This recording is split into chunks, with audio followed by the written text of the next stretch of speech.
Gold, trusted gold buyers. మీరు తాకట్టు పెట్టిన బంగారాన్ని విడిపించి ఈ రోజు ఉన్న మార్కెట్ ధరకు కొనబడను. So welcome back to the latest episode with Rahul Reddy Garu, the immigration lawyer, and he's practicing law from since 30 years. So right now OPT నుంచి STEM నుంచి H1Bకి మారే వాళ్ళ సిచ్యువేషన్స్ ఏ విధంగా ఉండబోతున్నాయి యూఎస్లో అనేది తెలుసుకుందాం. Hi sir. Sir I'm very fine sir, and how are you sir? Good. So upcoming మార్చ్లో H1Bకి సంబంధించిన లాటరీస్ అవి ఉండబోతున్నాయి కాబట్టి వాటి గురించి డిస్కస్ చేద్దాం. సో ఓపీటీ అండ్ స్టెమ్ నుంచి ఎవరైతే H1B కోసం వెయిట్ చేస్తూ ఉంటారో లాటరీ టైంలో వాళ్ళ మీద ఎఫెక్ట్ ఏ విధంగా ఉంటుందంటారు? ఇప్పుడు మనకు కొత్త H1B రెగ్యులేషన్స్ వచ్చినాయి. దాని ద్వారా ఏమైందంటే థర్డ్ పార్టీ ప్లేస్మెంట్ అనేది కొద్దిగా స్ట్రిక్ట్ అయిపోయింది. అదొకటి. ఇంకోటి ఏంటంటే మనకు లాస్ట్ ఇయర్ H1B కోటాను మొత్తం ట్రాన్సాక్షన్ చేసిండ్రు. అంటే అంతకుముందు 7-8 years నుంచి ఎట్లుండే అంటే అంతకుముందు 3-4 years ఎట్లుండే అంటే ఒక 10 కంపెనీల నుంచి కూడా కొందరు ఫైల్ చేసిండ్రు, ఫ్రాడ్లెంట్ ఫైలింగ్స్ అయ్యి. అంటే ఒకవేళ కనుక కొన్ని జాబ్స్ ఉంటే 10 కంపెనీల నుంచి ఫైల్ చేసిన ఉన్నారు. అయితే ఇప్పుడు లాస్ట్ ఇయర్కి వచ్చేమటికి ఏమైందంటే నీకు ఒకవేళ కనుక 10 కంపెనీలు ఫైల్ చేసినా కూడా శ్రీనివాసరావు అన్నతను మాత్రం ఒకటే కాబట్టి అతనికి ఒకటేసారి లాటరీ వచ్చే ఛాన్స్ ఉంటుంది. అతని బిల్లుని 10 సార్లు బెటరు. ఓకే, మనం అప్పుడప్పుడు పెడతాం కదా, చిన్నప్పుడు పెట్టినప్పుడు మన పేరు ఇచ్చి పెడతాం. మన పేరు ఎక్కువ రాయాలంటే ఏం చేస్తాం? 10 సార్లు రాసి అనలేస్తాం. అటువంటి అలౌడ్ లేదన్నట్టు. ఇప్పుడు ఎన్నిసార్లు రాసినా కానీ ఒకటే చిట్టి ఆ శ్రీనివాసరావు గారి పేరుతోటి ఒకటే చిట్టి పోతుంది. ఆ చిట్టి ద్వారా అది లాస్ట్ ఇయర్ ఇంప్లిమెంట్ చేసినారు. ఇప్పుడు కొత్త రెగ్యులేషన్స్ ప్రకారం ఏం చేసినంటే దాన్ని రెగ్యులేషన్స్ ద్వారా చేయబట్టి ఏమైనా కోర్టుల కేసులు కానీ వాటిని ఎదుర్కోవడానికి ఈజీ అవుతాయని చెప్పి వాళ్ళు రెగ్యులేషన్ ద్వారా పోయినరు. అయితే ఇప్పుడు కొత్త ప్రొవిజన్ ఏంటంటే లాటరీ మనం మార్చ్లో ఫైల్ చేసేటప్పుడు కొత్తగా ఫీజు అంతకుముందు $10 ఉండే. $10 ఏంటండి ఇప్పుడు ఇవ్వాలి, ఇప్పుడు పెద్ద కేరియర్. సో కొందరు ఫ్రాడ్లెంట్ ఫైల్ చేసే వాళ్ళు కొద్దిగా ఎక్కువ ఫైల్ చేస్తున్నారు, $10. ఇప్పుడు దాన్ని $215 చేసినట్టు. సో కొంచెం ఫిల్టర్ చేయడం, కొద్దిగా ఫిల్టర్ చేయడానికి చేసినట్టు. అసలు మేము ఈ రెగ్యులేషన్స్ పాస్ చేసేటప్పుడు మేము ఏమైనా అడ్వైజ్ చేసినామంటే అసలు మొత్తం లాటరీ చేసేటప్పుడు మొత్తం ఫైలింగ్ ఫీజే తీసుకోండి. ఓకే, సెలెక్ట్ అయితే ఆ ఫైలింగ్ ఫీజు ఇవ్వకండి. ఎట్లా మేము కట్టాలి కదా, ఎట్లా మేము ఫైలింగ్ ఫీజు కట్టాలి కదా, మేము ఇవ్వకండి అని చెప్పి మేము అడ్వైజ్ చేసినాం. వాళ్ళు ఇన్లే సరే ఏదో $215 చేసిండ్రు. సో ఇప్పుడు కొత్తగా ఓపీటీ నుంచి స్టెమ్ ఎక్స్టెన్షన్ నుంచి ఉన్న వాళ్ళు ఇప్పుడు మార్చ్ అంటే మనకు దగ్గరకు వచ్చింది. ఇప్పుడు ఆల్మోస్ట్ డిసెంబర్ అయిపోతూనే ఉంది. మార్చ్కు మీకు H1B లాటరీ ఉంది. ఇప్పటి నుంచే మీరు కంపెనీ కానీ కంపెనీ హెచ్ఆర్ కానీ కంపెనీ లాయర్ కానీ కాంటాక్ట్ చేసి టచ్లో ఉండి మీరు H1B ఫైల్ చేయడానికి రెడీ కాండి. అండ్ వీళ్ళు ఎటువంటి జాబ్స్ని చూస్ చేసుకోవడానికి స్కోప్ ఉంటుంది అంటారు ముఖ్యంగా H1B టైంలో? నార్మల్గా అంటే మన వాళ్ళందరూ కంప్యూటర్ ప్రొఫెషనల్స్ ఉంటారు కాబట్టి మనకు 3 types ఆఫ్ జాబ్స్ ఉంటాయి నార్మల్గా అండి. ఒకటి ఎండ్ క్లయింట్ అంటే నార్మల్గా కోకోలా కంపెనీ, లేదంటే నెక్స్ట్ ఇంప్లిమెంటేషన్ పార్ట్నర్, ఈ డెలాయిట్, కాగ్నిజెంట్, ఇన్ఫోసిస్ అని ఇంప్లిమెంటేషన్ పార్ట్నర్ టైప్ ఉంటాయి. ఇంకోటేమో ABC కన్సల్టింగ్ కంపెనీ, చిన్న కంపెనీస్ ఉంటాయి. అయితే మనం మొదలు కవర్ చేసిన ఎపిసోడ్లో ఏంటంటే కోకోలతో కంపెనీతో పనిచేస్తే కొద్దిగా మంచిగా ఉంటుంది H1B ప్రొవిజన్స్ అని చెప్పినాం. కాకపోతే ఈ ఎండ్ క్లయింట్ పనిచేసినప్పుడు వాళ్ళు ఏం చేస్తారంటే నీకు 3 ఏళ్ళు వర్క్ పర్మిట్ ఉంది కదా, నీకు ఇప్పుడే H1 అప్లై చేయమంటారు. అది వీనికి పెద్ద బాధ అయింది. ఎందుకంటే ఇప్పుడు 3rd year పోయినప్పుడు వీని H1B లాటరీ రాలేదనుకోండి, వీని పని గోవిందా. సో అటువంటి వీళ్ళు నార్మల్గా కంపెనీ పోయేటప్పుడు అంటే చాయిస్ ఉంటే మాత్రం మీకు కంపెనీ ఈ ఇయర్ మీకు H1B అప్లై చేస్తుందా చేస్తలేదా అదొకటి కనుక్కోండి. ఎండ్ ఆఫ్ ది స్టెమ్ ఎక్స్టెన్షన్లో సార్ ఇన్ కేసు ఎంప్లాయర్ని చేంజ్ చేసుకున్నాం అనుకోండి, అప్పుడు సిచ్యువేషన్ ఏ విధంగా ఉంటుంది? ఎంప్లాయర్ చేంజ్ చేసుకున్నా కానీ ఆ మార్చ్ టైంలో ఫైల్ చేస్తే సరిపోద్ది. మార్చ్ టైంలో ఫైల్ చేయకపోతే సరిపోద్ది.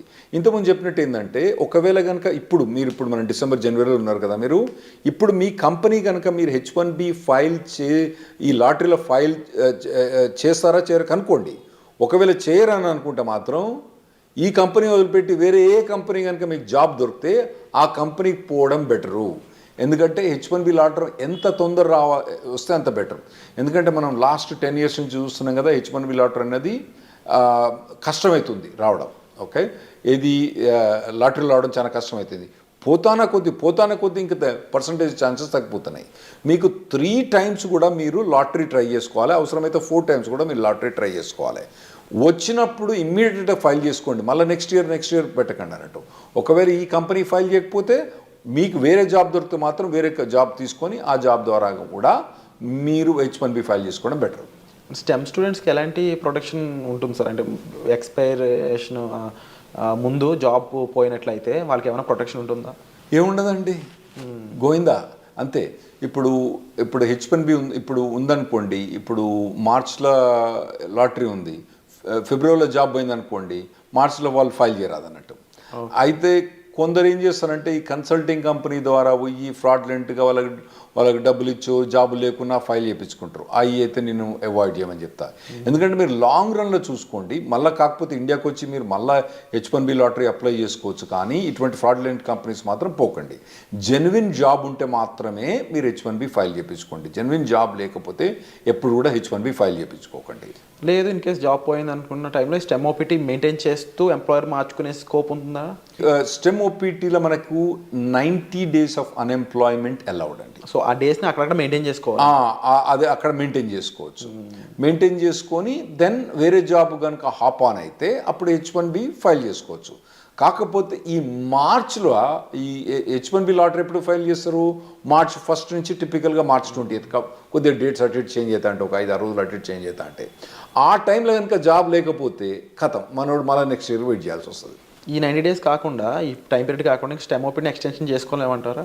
స్టెమ్ ఓపీటీ అంటే 90 days అన్ఎంప్లాయ్మెంట్ ఎక్స్టెండ్ చేసుకోవడమా, లేదా 2 years స్టెమ్ ఓపీటీని ఎక్స్టెండ్ చేసుకోవడం? స్టెమ్ ఓపీటీ ఎక్స్టెన్షన్ లేదండి. స్టెమ్ ఓపీటీ అన్నది 2 yearsకి లిమిటెడ్.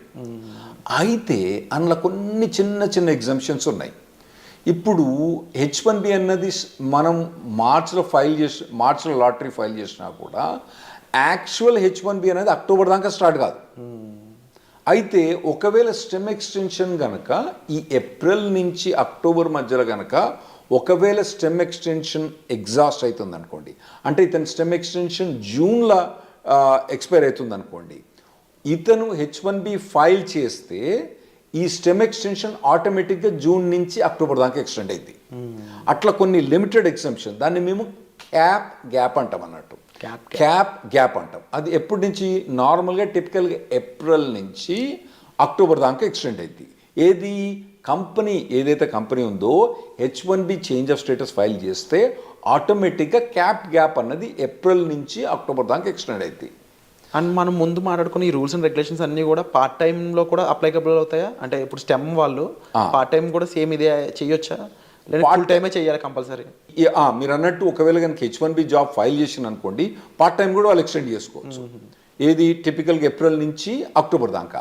అయితే ఇప్పుడు కొత్తగా వచ్చిన రెగ్యులేషన్స్ ఏవైతే January 17, 2025 అప్లిక్ అవుతాయో దానికి యాక్చువల్లీ స్టూడెంట్స్ కొద్దిగా ఈజీ ప్రొవిజన్ ఇచ్చిండ్రు. కపుల్ ఆఫ్ ప్రొవిజన్స్ ఏమి ఇచ్చిందంటే, ఒకవేళ నార్మల్గా మేము H1B ఫైల్ చేసినప్పుడు అక్టోబర్ 1st డేట్ పెట్టే ఫైల్ చేయాలి, అక్టోబర్ 2nd ఫైల్ చేయొద్దని చెప్పినట్టు. ఇప్పుడు కొత్తగా ఏంది, నువ్వు ఎక్స్టెండెడ్ డేట్స్ అంటే ఇంకా లేట్ డేట్ తోటి కానీ మేము ఒకవేళ కనుక మేలో ఫైల్ చేసినా కూడా కొద్దిగా లేట్గా స్టార్ట్ డేట్ అంటే వీని స్టెమ్ ఎక్స్టెన్షన్ ఉంటుంది కదండి, ఈ స్టెమ్ ఎక్స్టెన్షన్ ఎక్కువ వాడుకోవడానికి ఇంకా ఎక్కువ రోజులు పెట్టుకొని, అంటే అక్టోబర్ 1st కాకుండా డిసెంబర్ కానీ జనవరి కానీ స్టార్ట్ డేట్ పెట్టుకొని మేము H1B ఫైల్ చేసుకోవచ్చని కొత్త రెగ్యులేషన్ వచ్చింది. ఇది స్టెమ్ ఎక్స్టెన్షన్ ఉన్న వాళ్ళకు, ఓపీటీ ఉన్న వాళ్ళకి చాలా అడ్వాంటేజ్ అండి. ఎందుకంటే అనవసరంగా 6 years H1B వాడరు. ఇంకోటి ఏంటంటే వీళ్ళకు ఓపీటీ స్టెమ్ ఎక్స్టెన్షన్స్లా వీళ్ళకు 7% ఇన్కమ్ ట్యాక్స్ రిబేట్ వస్తుంది. H1B పోయినప్పుడు రాదు. అంటే దాన్ని యాక్చువల్ ఇన్కమ్ ట్యాక్స్ అన్నాము, సోషల్ సెక్యూరిటీ అంటాము. ఆ సోషల్ సెక్యూరిటీ అన్నది వీళ్ళు కట్టని అవసరం లేదు. సో ఆ ఎగ్జామ్షన్ కూడా ఇది వీళ్ళు ఎక్కువ వాడుకోవచ్చు. ఆ ప్రొవిజన్స్ కూడా ఇచ్చిండ్రు. ఇంకోటి ఏది, స్టార్ట్ డేట్ లేట్ చేయొచ్చు అని ఉంది కదా. ఇంకోటి నేను ఏం చెప్పినా, స్టెమ్ ఎక్స్టెన్షన్ కానీ ఓపీటీ కానీ ఏప్రిల్ నుంచి అక్టోబర్ దాకా H1B ఫైల్ చేస్తే ఆటోమేటిక్ అక్టోబర్ దాకా ఎక్స్టెండ్ అవుతుందని చెప్పిన. దాన్ని క్యాప్ గ్యాప్ అంటాం. దాన్ని వాళ్ళు ఏం చేశారంటే, క్యాప్ గ్యాప్ అన్నది అక్టోబర్ దాకా కాకుండా ఏప్రిల్ అంటే మళ్ళీ నెక్స్ట్ ఏప్రిల్ దాకా వాళ్ళు ఎక్స్టెండ్ చేసినట్టు, అంటే దాదాపుగా 1 year ఎక్స్టెండ్ చేసినట్టు. ఓకే. కాకపోతే దాని కిటికీ ఏంటంటే, ఈ క్యాప్ గ్యాప్కు H1B అన్నది ఫైల్ చేయడం కంపల్సరీ. చేసిన వాళ్ళకి మాత్రం లాటరీలో సెలెక్ట్ అయ్యి H1B ఫైల్ చేసిన వాళ్ళకే ఈ క్యాప్ గ్యాప్ వర్తిస్తుంది. అంటే ఇప్పుడు తర్వాత ఈ క్యాప్ గ్యాప్ ఎక్స్టెన్షన్ కూడా H1B లాటరీలో సెలెక్ట్ అయ్యి H1B ఫైల్ చేసిన వాళ్ళకే ఈ క్యాప్ గ్యాప్ అన్నది వర్తిస్తుంది. అంటే ఈ ప్రొవిజన్ నార్మల్గా తీసుకొచ్చిన అవసరం ఏం పడిందంటే, H1B నార్మల్గా 5-6 మంత్స్లో అప్రూవ్ అయిపోద్ది. లేదంటే మనోడు ఎక్కువ పైసలు కట్టేస్తారు 3 వారాలకే అప్రూవ్ అవుతుంది ప్రీమియం ప్రాసెసింగ్కి. కొత్త అడ్మినిస్ట్రేషన్ వస్తుంది కదా, కొత్త అడ్మినిస్ట్రేషన్ అప్పుడు ఈ కొత్త అడ్మినిస్ట్రేషన్ కొత్తదేం కాదు, అంతకుముందు ఉన్నదే. అంతకుముందు మమ్మల్ని నరక యాతలు పెట్టింది ఈ అడ్మినిస్ట్రేషన్. వాళ్ళు ఈ ప్రీమియం ప్రాసెసింగ్ ఇవన్నీ సస్పెండ్ చేసిండ్రు. అయితే ఇప్పుడు క్యాప్ అనేది అక్టోబర్ దాకానే, ఇదివరకు పాత రూల్స్ ప్రకారం అక్టోబర్ దాకానే ఎక్స్టెండ్ అయ్యి అక్టోబర్లో H1 అప్రూవ్ కాలేదనుకోండి, ఇడు జాబ్ చేయకుండా కూర్చోవాలి.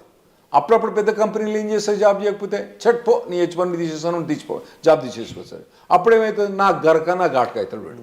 అయితే ఇప్పుడు కొత్త ప్రొవిజన్ ప్రకారము ఒకవేళ ట్రంప్ అడ్మినిస్ట్రేషన్ వచ్చి H1 ప్రీమియం ప్రాసెసింగ్ తీసేసినా, అంటే ఎక్స్ట్రా $2,500 కట్టినా కూడా, దానికి ఎక్కువ ఫాస్టర్ ప్రొవిజన్ తీసేసినా కూడా, మనోడు అక్టోబర్ దాటిన తర్వాత, అంటే వీని వర్క్ పర్మిట్ ఒకవేళ జూన్లో అయిపోయినా కూడా అక్టోబర్ దాకా కాకుండా మళ్ళీ ఏప్రిల్ దాకా ఇతను జాబ్ గ్యాప్ మీద జాబ్ చేసుకోవచ్చు. అది ఈ January 17th మనకు వచ్చే రెగ్యులేషన్స్ తోటి చాలా అడ్వాంటేజ్ అవుతుంది మనకు. ఓవరాల్గా డిఫరెంట్ అప్లికేబుల్స్ అయితే రానున్నాయనేది అర్థమవుతుంది క్లియర్గా. అండ్ కొన్ని బెనిఫిషరీస్ కూడా కనిపిస్తూ ఉన్నాయి డెఫినెట్లీ. అండ్ బిఫోర్ జాబ్ వీళ్ళు స్టెమ్ ఓపీటీ వాళ్ళు ఎటువంటి రిక్వైర్మెంట్స్ ఉంటాయి సార్ అప్లై చేయడానికి? అంటే ఓపీటీ స్టెమ్ ఎక్స్టెన్షన్ ఈ రెండిట్లు అంటారా? అంటే వీళ్ళు మొదటి నుంచి కాలేజీలో చదువుతున్నప్పుడే వీళ్ళకు ఆన్ క్యాంపస్ రిక్రూట్మెంట్ నడుస్తుంటుందండి. వాటిల్లో పార్టిసిపేట్ చేయాలి.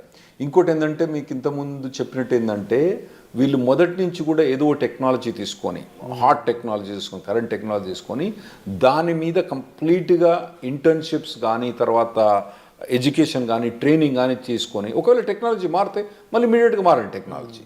కానీ ట్రైనింగ్ అన్నది ఇక్కడ కూర్చొని ఆ సినిమాలు చూసిన దానికి వీటి చూసిన దానికన్నా ఇటు పక్క పోయి ఈ ట్రైనింగ్ ఇటువంటివన్నీ తీసుకోవడం చాలా మంచిది. ఎందుకంటే నార్మల్గా ఇక్కడ జనరల్ ప్యాకేజ్ ఏంది 5 lakhs 6 lakhs ఉన్నది. అక్కడ మీకు 80 లక్షల నుంచి మొదలైంది ప్యాకేజ్. సో మీకు 6 lakhs నుంచి 80 లక్షలకు ఉండే పెర్ఫార్మెన్స్ మీరు అక్కడ యూఎస్కి వస్తున్నారు కాబట్టి, మీరు చేసే పెర్ఫార్మెన్స్ కూడా 10 times బెటర్ ఉండటానికి మీరు షార్పన్ అప్ కావాలి. అది మొదటి నుంచి ప్రిపేర్ కాండి. చక్కగా ఓపీటీ అయిపోయిన తర్వాత అప్పుడు ఎతుకుతలే జాబ్, తర్వాత చూసుకుంటలే. ఇప్పుడైతే సినిమాలు చూస్తా, షికార్లు పోతా, తాగుతా, తింటా, బిర్యానీ తింటా, పొద్దుగాల మధ్యాహ్నం, సాయంత్రం అయితే వాలీబాల్ ఆడతా, కానీ తర్వాత చూసుకుంటా, ఓపీటీ అయిపోయిన తర్వాత చూసుకుంటే మాత్రం అది తప్పుడు పని. మీరు మొదటి నుంచి ఇంజనీరింగ్ కాలేజ్ నుంచి ఫస్ట్ ఇయర్ నుంచి, ఒకవేళ మీరు యూఎస్ రాదలుచుకుంటే, మీరు ఇక్కడ కూర్చొని ఎక్కడనో 5 లక్షల ప్యాకేజ్ 6 లక్షలు తీసుకుంటే మీ ఇష్టం. మీరు కనుక యూఎస్ వచ్చి ఓపీటీ మీద పనిచేసి స్టెమ్ ఎక్స్టెన్షన్ మీద పనిచేసుకుంటే మాత్రం మీరు ఫస్ట్ ఇయర్ నుంచి మీరు కంటిన్యూస్గా శ్రమ పడితే మీరు ఓపీటీ స్టెమ్ ఎక్స్టెన్షన్ వచ్చినప్పుడు మీకు మెచ్చుకునేది. మార్కెట్ మంచుకున్నప్పుడు ఏముంటుందండి, అప్పుడు ఏమంటారు కదా, కుక్కను కూడా సింహాసనం ఎక్కించినప్పుడు వీళ్ళందరినీ మన వాళ్ళని సింహాసనం ఎక్కించినప్పుడు, ఏది మంచిగా స్కిల్ సెట్ లేని వాళ్ళని వాళ్ళందరూ కూడా కుక్క మీద వీళ్ళందరూ సింహాసనం ఎక్కి కూర్చున్నారు. ఇప్పుడు ఎట్లున్నది పరిస్థితి, మార్కెట్ పరిస్థితి మంచిగా లేదు. మరి మార్కెట్ పరిస్థితి మంచిగా లేదంటే యాక్చువల్గా మీరు స్టాక్స్లో బాగా చేస్తుంటారు కదా, అసలు యూఎస్లో ఇప్పుడు స్టాక్ మార్కెట్ ఎట్లుందండి, హై రేట్స్ ఉన్నాయి, అన్నీ బాగున్నాయి స్టాక్ మార్కెట్. అయినా కానీ ఐటీ ప్రొవిజన్ మొత్తం డౌన్ అయిపోయింది. ఎందుకైందంటే మెయిన్ ప్రొవిజన్ ఏంటంటే 2021 ఎప్పుడైతే మనకు కోవిడ్ అయిపోయిందో అప్పుడు ఎట్లా హైర్ చేసిందంటే, అమెజాన్ కొన్ని కంపెనీస్ అయితే ఒకటే అండి, మీ శాలరీ ఎంత, ఇన్కమ్ ట్యాక్స్ చూపేరా అని వీళ్ళు పట్టుకుపోయారు. నీ W2 ఎంత, నీ W2లా ఓకే నీకు 80 లక్షలు వస్తుంది, ఓకే ఒకటేరా నీకు, ఇగో 1,60,60,000 అంతే. వారు ఏం మాట్లాడలేదు. అట్లా చాలా మందిని హైర్ చేసిండ్రు.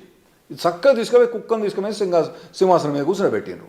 ఇప్పుడు ఏమవుతుందంటే వాళ్ళందరూ చాలా మంది లే ఆఫ్స్ అవుతుండ్రు, ఇంపాక్ట్ చూపిస్తున్నారు. ఇప్పుడు కొత్తగా వచ్చే పురాణాలకు మాత్రం ఆ లగ్జరీ ఏదైతే 2021-22లో ఏదైతే హైరింగ్ చూసిండ్రో, ఆ తర్వాత అంతకుముందు హైరింగ్ చూసిండ్రో, ఇంకా ముందు మీరు చూడరు. ఆర్టిఫిషియల్ ఇంటెలిజెన్స్ అనేది బాగా డెవలప్ అయింది. దాంతో ఏమవుతుందంటే ఈజీగా ప్రోగ్రామింగ్ అయిపోతుంది. కాబట్టి మీ జాబ్స్ అన్నవి చాలా కష్టమవుతాయి. మీరు మొదటి నుంచి ప్రిపేర్ కాండి. స్పెషల్గా మీరు యూఎస్ రాదలుచుకున్న వాళ్ళు మాత్రం మొదటి నుంచి ప్రిపేర్ అయ్యండి. మీరు ఇక్కడనే ఉండి చిన్న చిన్న జాబులు చూసుకుంటే మీ ఇష్టం. అక్కడ కనుక మీకు హై లెవెల్ జాబ్ కావాలంటే అక్కడ లో లెవెల్ జాబ్స్ ఉండవు. ఎందుకంటే వీళ్ళకి జాబ్ ఇవ్వడానికి వీలుండదు అక్కడ. ఏది ఓపీటీ స్పెషలిస్ట్ స్టెమ్ ఎక్స్టెన్షన్లా వాళ్ళు తీసుకొచ్చి $5 $10 జాబ్ ఇవ్వడానికి వీల్లేదు. రెగ్యులేషన్స్ ఎలా చేయవు కాబట్టి వీళ్ళకి హై లెవెల్ జాబ్ కావాలి. కాబట్టి ఆ లెవెల్ జాబ్ కావాలంటే మీరు ఇప్పటి నుంచి ప్రిపేర్ కావడం better. Wonderful sir. So latest updates కోసం చూస్తూనే ఉండండి. అండ్ చాలా విషయాలు అయితే మనకు రాహుల్ రెడ్డి గారు చెప్పడం జరిగింది. సో మీరు వీటిపై ఏమనుకుంటున్నారు, మీ ఒపీనియన్ కామెంట్ సెక్షన్లో మెన్షన్ చేయండి. And thank you so much for the wonderful. Thanks అండి.